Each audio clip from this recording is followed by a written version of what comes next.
Have you ever felt like you're just drowning in information, especially when it comes to big complex things like, how our social safety nets actually work? You hear bits and pieces, but getting a real handle on the deep structures, that's tough. If that sounds like you, well, you're in the right place.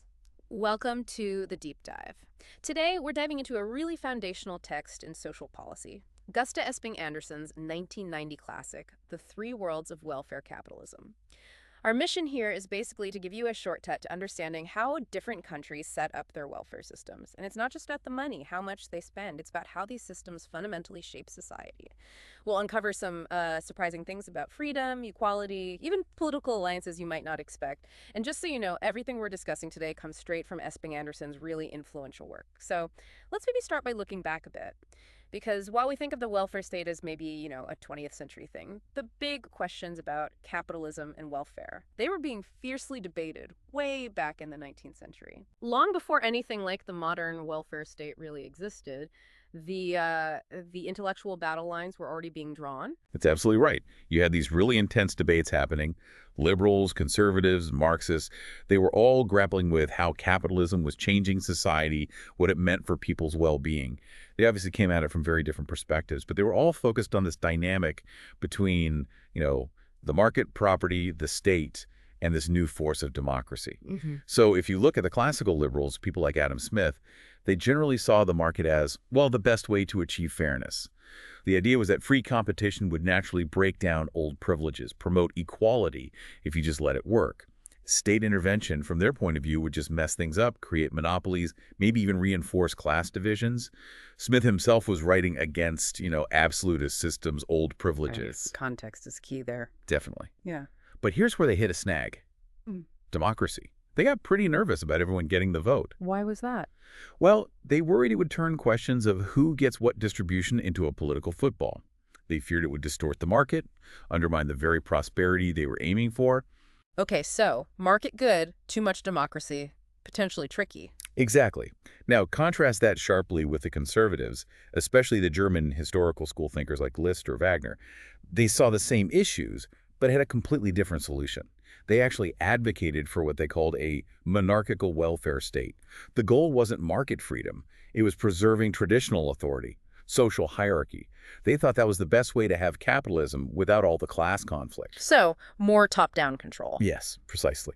They believed efficiency came from discipline and loyalty, not just market competition. A strong, even authoritarian state could guarantee social harmony in a way the messy market couldn't. This was very much a reaction against things like the French Revolution, very nationalistic, aimed at keeping social order, keeping class distinctions. They saw those distinctions as natural, even good. Fascinating. And then the third perspective. Then you have the Marxists. For thinkers like Lenin, the market wasn't just, atomizing. It inherently created deep, deep social divisions. They argued that capitalism inevitably concentrates wealth and power, pushes people out, widens the gap between classes.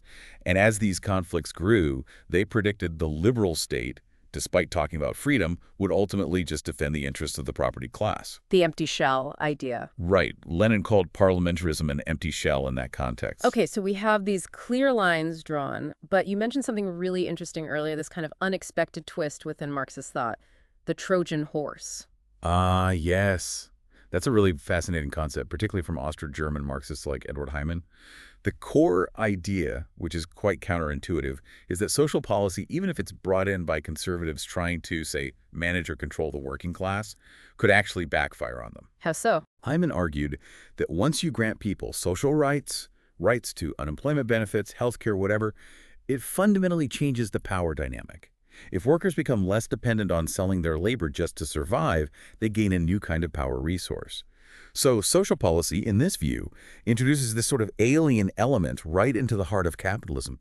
Like a Trojan horse, it could subtly start to shift the whole political economy from within. Wow, okay. That's a powerful idea. And that influenced actual political strategies. Absolutely. It had a big impact on how social democratic parties thought about strategy.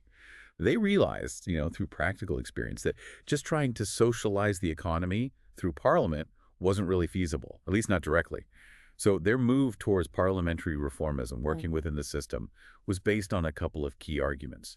First, workers needed basic resources, health, education, some income security, just to be able to participate as citizens. And second, this is crucial, social policy wasn't just about helping workers, it was actually seen as a prerequisite for economic efficiency.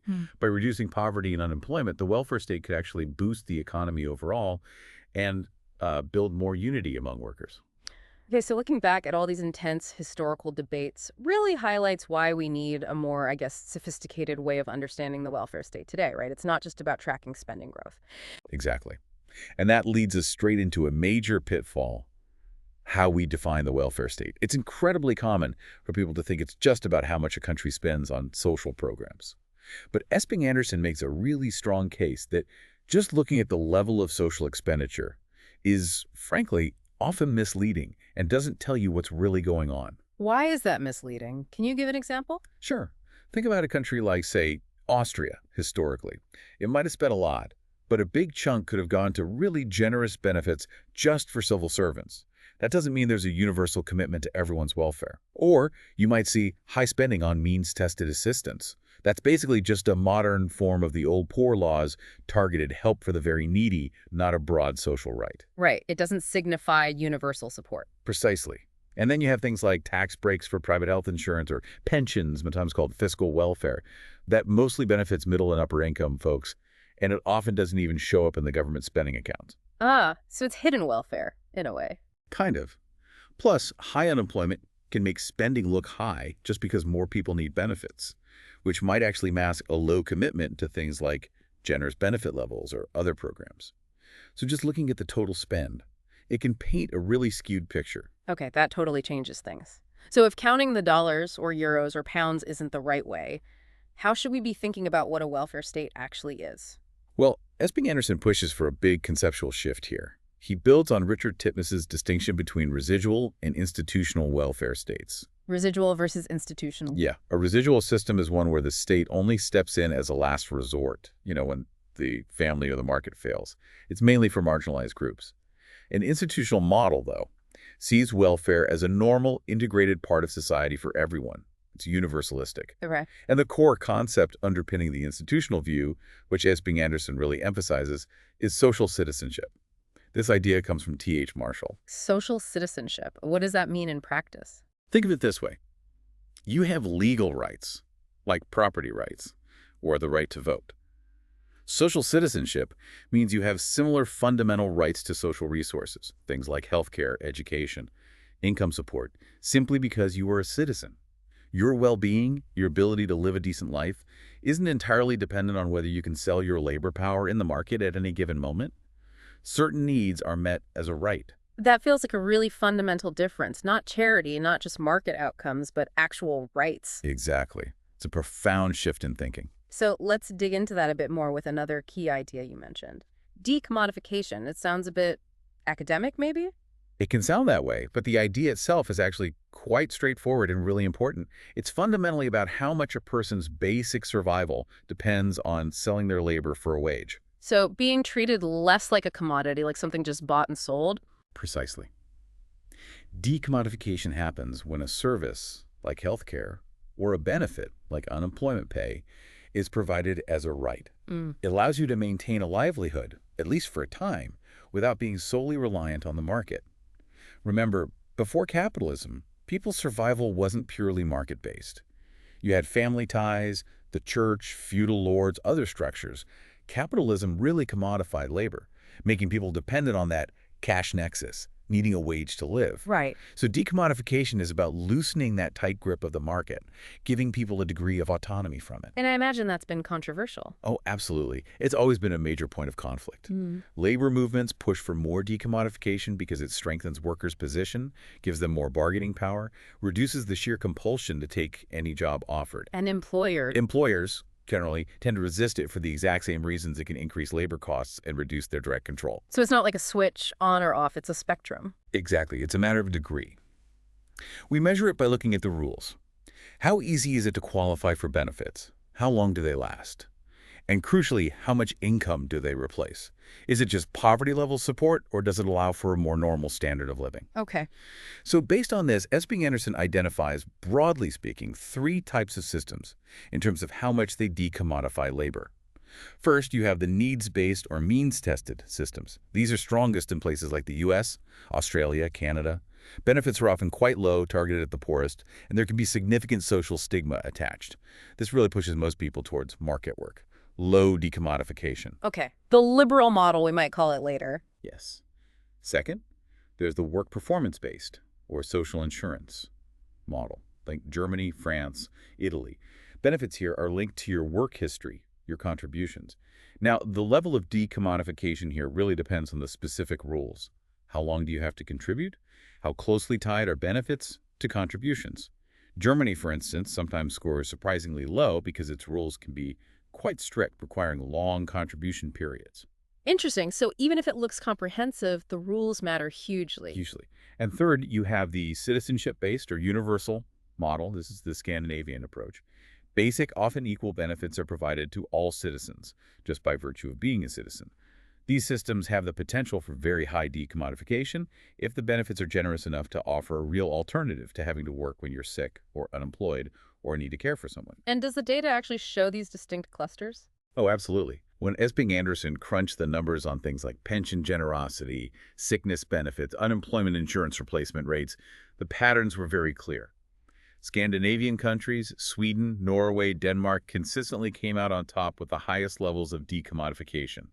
The Anglo-Saxon countries, US, Canada, Australia, UK, to some extent, were consistently at the bottom, the least decommodifying. Continental European countries were often somewhere in the middle. So what does high decommodification feel like for a citizen? Well, a truly decommodifying system gives citizens the capacity to make choices.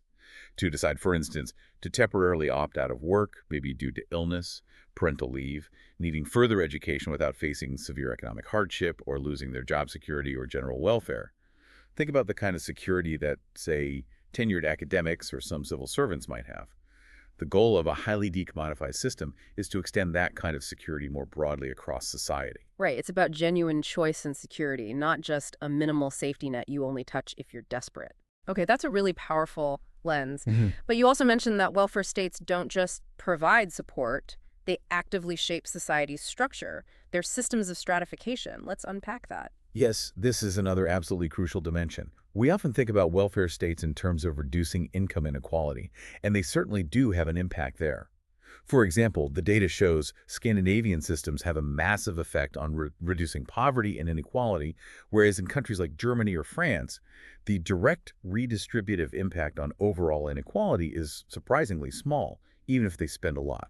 That's counterintuitive again. Spending doesn't equal redistribution necessarily. Not necessarily, or at least not in the same way everywhere. But Esping-Andersen argues the really key thing isn't just income redistribution, it's how the welfare state itself structures class and status. It actively shapes the social hierarchy. Can you give an example of that structuring effect? We'll look at poverty rates among specific vulnerable groups, like the elderly. The figures are just stark. In the late 20th century, the percentage of aged people in poverty was around 29% in the UK, Wow. 24% in the US, but only 11% in Germany and less than 1% in Sweden. Wow, that's a massive difference. It's huge, and it directly reflects how these different systems treat older citizens, whether they rely on means-tested aid, contributory pensions, or universal basic pensions. It shows the welfare state isn't just reacting to poverty, it's actively producing different levels of security and status for different groups. So different welfare states, even if they seem equally big in terms of spending, operate with very different logics of stratification. They cultivate different kinds of social structures. Okay, so what are these different logics? Well, let's start with what we could call conservative stratification. The main goal here is often to preserve traditional status differences, maintain existing social hierarchies, reinforce traditional family values. This often has roots in that ethicist paternalism we talked about. Think Bismarck's Germany wanting to tie workers directly to the state, or Austria under von Taffe. Yeah. You often see quite lavish benefits specifically for civil servants, designed to create clear status distinctions. Right, loyalty building for specific groups. Exactly, and it's strongly linked to corporatism. This comes from old guild traditions, and also the Catholic Church's principle of subsidiarity, the idea that problems should be handled at the lowest level possible, like the family, and the state only steps in when those fail. In practice, this led to incredibly complex systems with lots of different insurance schemes for different occupations and status groups. Italy famously had over 120 separate pension funds at one point. Germany had distinct systems for miners, civil servants, blue-collar, white-collar workers. So it divides people up based on their job or status? Yes, this system explicitly preserves and often reinforces status differences. It's not aimed at leveling things out. Okay, so that's the conservative model. What about the liberal one? The liberal stratification model, in theory, is all about individualism, market freedom, equal opportunity through market participation. But in practice, it often ends up creating a kind of dualism. On one hand, you have a system of poor relief, often means-tested, sometimes stigmatizing for those seen as market failures. On the other hand, the system encourages, or at least allows, private market solutions like private insurance for the middle and upper classes. So one system for the poor, another for everyone else. Largely, yes. Even when reform liberals, like Lloyd George in Britain early on, introduced social insurance, they often tried to design it in a way that was market-conforming, balancing collective provision with individual responsibility. The typical outcome is this split. The poor rely on often stigmatized public assistance. The broad middle class might have some social insurance, but also rely heavily on the market or occupational benefits. And the well-off rely almost entirely on the private market. Think the U.S., Canada, Australia. A very fragmented system then. Very. Now, the third logic is socialist stratification. The main goal here is fundamentally different. It's about building broad class solidarity. Historically, socialist and labor movements had to fight against the dividing effects of both conservative corporatism, which split workers by occupation, and the liberal market, which atomized them as individuals. They also fought against employer paternalism, company welfare schemes designed to buy loyalty. So how did they try to build solidarity? Well, initially, many labor movements tried what Esping-Andersen calls a micro-socialist ghetto strategy. They built their own welfare systems, friendly societies, co-ops, union benefit funds. Like parallel structures? Exactly. But this created its own problems. It often ended up favoring the better organized, stronger groups of workers, and it created divisions between members and non-members. It wasn't truly universal solidarity. Right, that ghetto strategy issue you mentioned earlier. So what was the solution? The big shift, particularly in Scandinavia, was towards people's universalism. This was a conscious strategy to overcome those divisions and build broad political coalitions. The people's home idea again? Yes, that vision. By creating universal programs, benefits, and services available to everyone as citizens, they could unite not just different factions of the working class, but also appeal to other groups, like farmers initially, and crucially, the growing middle class later on. Ah, so making the system benefit everyone, not just the traditional working class. Precisely. And this led to what Esping-Andersen calls middle-class universalism. As societies got richer, basic flat-rate benefits weren't enough to keep the middle class invested in the public system. So particularly in places like Sweden, they deliberately upgraded universal programs. They combined universal access with high-quality, often earnings-related benefits that met middle-class expectations. This ensured that the middle class saw the public welfare state as their system too, not just something for the poor. And that explains why those systems are so expensive, but also have such broad support. Exactly. It builds massive political consensus because almost everyone feels they have a stake in it. Okay, this is starting to paint a really clear picture. So when you put together de-commodification, how much freedom from the market you have, and stratification, how the system shapes social classes, these distinct patterns emerge. This is where we get the three worlds. That's right. These aren't just random variations. They're coherent regimes, clusters of countries that share fundamental characteristics in how they organize welfare and society. Let's lay them out then. World number one. World number one is the liberal welfare state. Key features. Means-tested assistance dominates. Universal transfers are modest or non-existent. Social insurance plans are limited. There's a strong emphasis on work ethic, often stigma attached to benefits, and entitlement rules are strict. De-commodification is minimized. The state basically encourages market solutions, either passively or actively.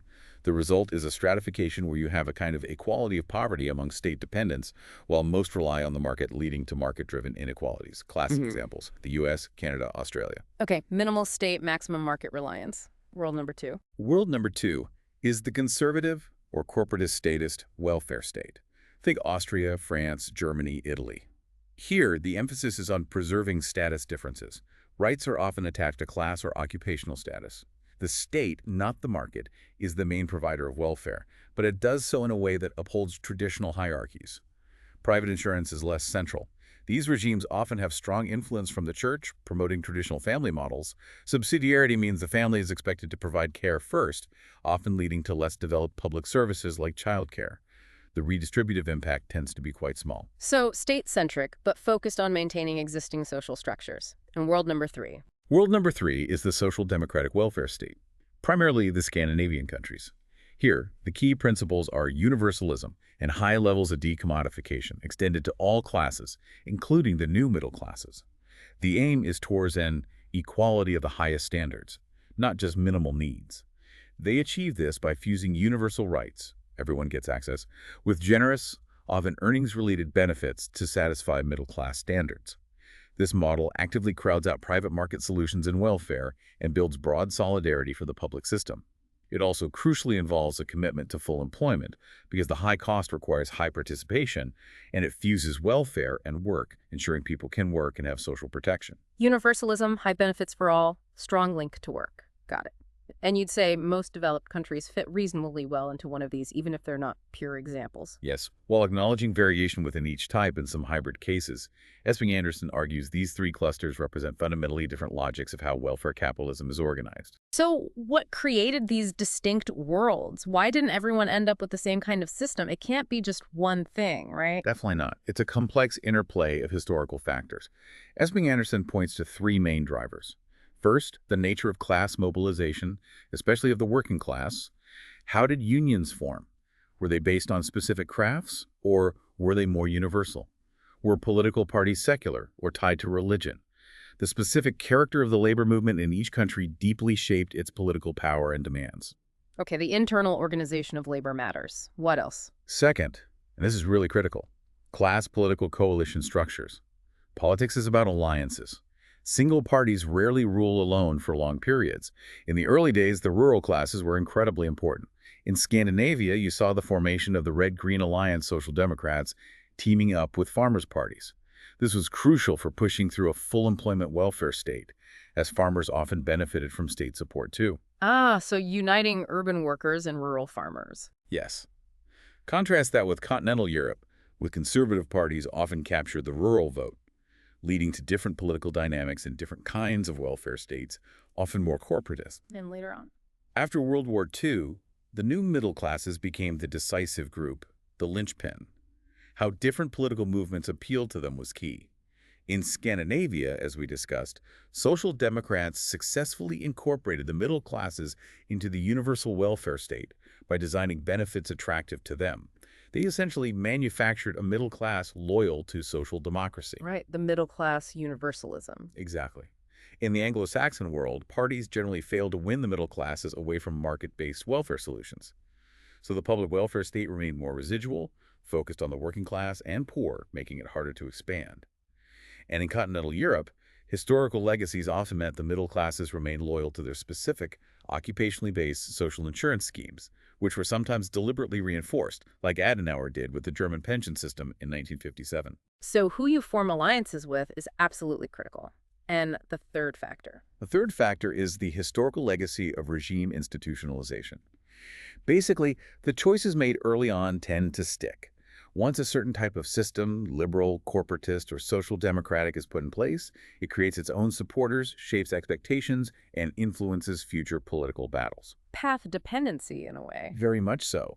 These institutions shape political behavior and loyalties for generations. Okay, so this brings us to a really fascinating, maybe even counterintuitive point about the future or the stability of these welfare states. There's a common idea that backlash happens when spending gets too high, but that's not quite what the evidence suggests, is it? No, it's quite the paradox. Esping-Andersen points out that, generally speaking, popular resistance or anti-welfare state sentiment has actually been weakest in the countries where spending is highest. Weakest where spending is highest. Why would that be? It comes down to the class character of the welfare state, who benefits and who feels loyal to it. Think about the middle-class welfare states. That's both the social democratic ones in Scandinavia and, in a different way, the corporatist ones like Germany. Because they deliver significant benefits directly to the middle classes, they build strong middle-class loyalty. The middle class sees itself as a beneficiary and becomes a powerful defender of the system. They have a stake in it. A very direct stake. Now, contrast that with the liberal residualist welfare states like the US or UK. These systems tend to rely more heavily on the support of lower income groups, who are often numerically smaller and politically less powerful. If the broad middle class gets most of its security pensions, healthcare, education through the private market, they have much less reason to support high taxes for or expansion of public welfare programs that they don't perceive as benefiting them directly. So the loyalty of the middle class is the key differentiator for stability and resilience. That's a major part of the argument. The specific class coalitions and the historical structures that built these three worlds don't just explain how they got here. They profoundly shape their ongoing politics, their stability, and their ability to withstand pressure for cutbacks. Which really makes you think. What kind of loyalty does the system you live in actually inspire, and among whom? Wow. What an incredible deep dive that was. We've gone from those early foundational debates about capitalism and the state through to these really powerful concepts like de-commodification, how much freedom you have from just having to sell your labor, Right. and stratification, the way welfare systems themselves actively create social structure, social classes. Yeah, shaping society itself. And seeing how combining those ideas reveals these three distinct worlds of welfare capitalism, liberal, conservative, and social democratic. I think the real aha moment here is understanding why systems look so different across countries. It's not random, and it's definitely not just about how much money is spent.